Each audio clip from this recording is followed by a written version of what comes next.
对哈佛毕业真出名的建筑师张兆康，伊是伫中国出世，毋过伫台湾、香港、纽约拢是有伊的作品。10多年前，伊捌行脚到台湾，参与东海大学的校园规划。代代阁有一栋是满拢是空的建筑，也是伊独有的设计。文化部最近伫国父纪念馆办展览来纪念伊，咱做伙来看。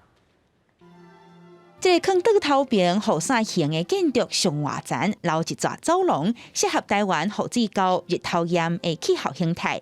顶头一沿搁一沿有大好悬，通看出华人木质的建筑风格。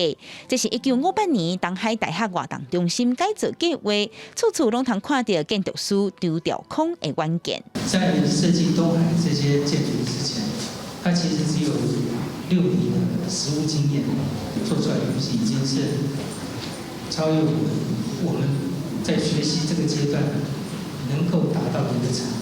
张兆康去互外界看，这是华人近代建筑史史上上传奇的建筑师。1922年伫咧中国出世，不过住伫咧香港的时间较久。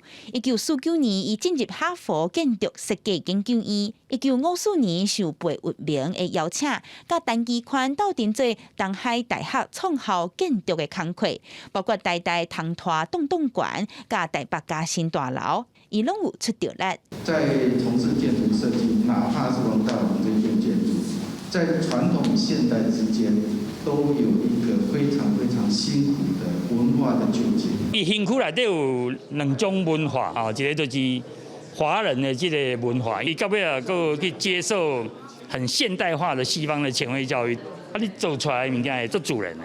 张兆康甲设计国父纪念馆的王大宏，拢是接受包豪斯美术学院教育的第一代华人建筑师。为着纪念张兆康100岁生日期，文化部伫咧国父纪念馆办个人展，回顾这位华人文化的浪漫主义者替建筑界所做的贡献。记者阿明真正派文台北报道。